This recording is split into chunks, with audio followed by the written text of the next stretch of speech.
Thank you for clicking on my Sowing Carrots in Containers video.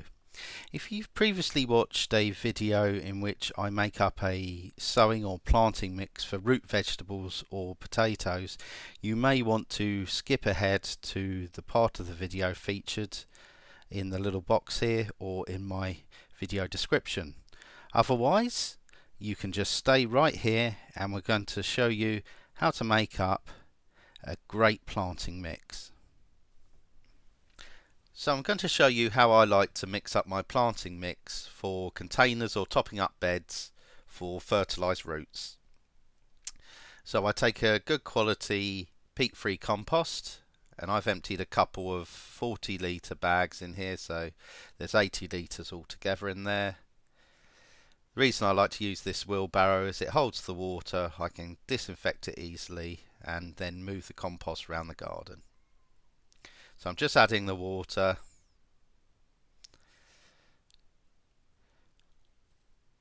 I had about initially about 5 to 6 litres. I don't know what that is, maybe 2 gallon. Is that about that? That about right? And then I just work in the water so that there's no dry bits in the compost. And this is actually a technique you would use if you were making concrete. So and this is where I got it from. This is how I like to do it, because it gets a even distribution of the water. And then I just check how dry it is and whether I need to add any more water at this stage, but I don't. So now I'm going to add my fertilizer, and I'm using blood, fish and bone, which is a good balanced garden fertilizer. Obviously you can use synthetic ones, but they tend to be a little bit nitrogen heavy, so I like to use the blood, fish and bone. If I was sowing onions or planting onions up into a bed, I would add a bit of garden lime as per the instructions. Or if I'm planting potatoes and I had potato fertilizer, I would add that. Now I just add a bit more water. Usually a few more litres of water is about right. It depends on how wet the compost is that you've had in the first place. Obviously you don't have to use a bought compost for this. You can use your garden compost. And you don't have to use peat free, but if I can in these situations, I do, because it's better for the environment. So you can see I'm just working in the fertilizer. At this stage I would then add the lime and work in the lime if I was doing my onions. And this is essentially the same method for if I was doing herbaceous or flowering herbaceous plants or shrubs, but I would probably use a synthetic fertilizer, or I could use my blood, fish and bone. And that's it essentially done. All I have to do is just move it over to the area of the garden where I want it. The planter I'm planting into is over 2 foot high. The reason why I like that height is that carrot fly generally keeps under that height. I'm using some grit at the bottom for drainage. There's plenty of holes in the bottom of this container. And then I'm using a piece of weed suppressing membrane which lets the water through, so the water will drain, but no weeds will creep up through the bottom, and it will keep all that grit in the bottom there, which will stop that working its way up through the compost and distorting my roots. Now I'm just going to fill with compost. Now I know this compost mix can be quite an expensive way to do it, and as I said previously, you can mix your own garden compost mixes, or you can plant in the ground, but this should give me a very high quality large carrot that I can even show if I want to at a vegetable show. But to be honest with you, I don't think they'll make it that far. I think I'll pick them a little bit younger, most of them, for eating.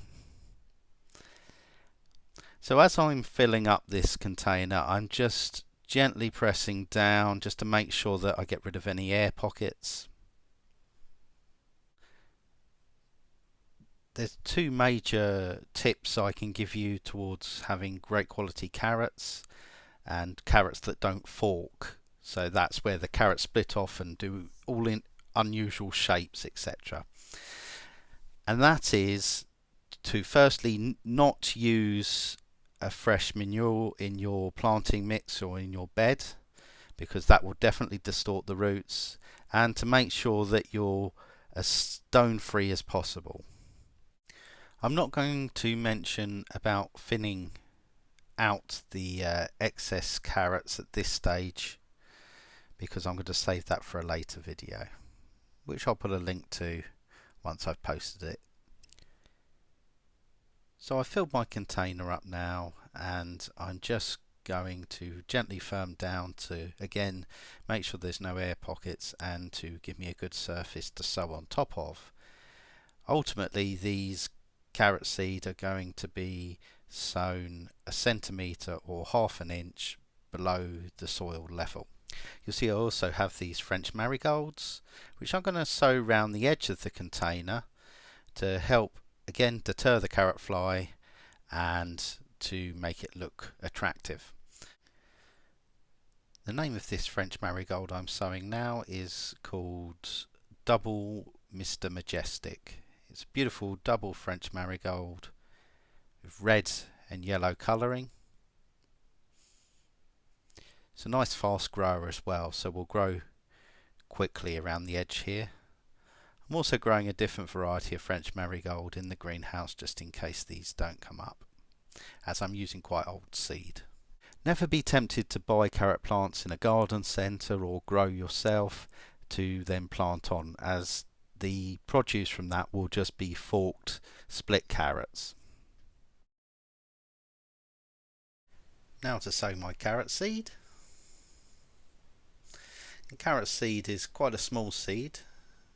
Sometimes people choose to mix it with sand, but I find when you're dealing with a container like this where I'm just scattering and not having to put into rows, I just rub between my hands, just moving up and down, and that's good enough to spread it about. I'm sowing quite densely here because I'm going to thin the carrots as I go along, so that gradually I'm left with less and less carrots in there. I'm going to now just gently pop some compost on top of the seed. I'm going to put a layer with this type of compost about 2 centimeters high from the seed level, because when I firm down that will end up about 1 centimeter or half an inch. So now I'm going to lay a couple of layers of thin horticultural fleece over the top. It's just standard stuff. You could use like a protection fleece as well. And the reason I'm doing this is I'm expecting a few cold nights. We could even get a late frost, even though this is the second week of May. And the second reason is that it's a third barrier against the carrot fly.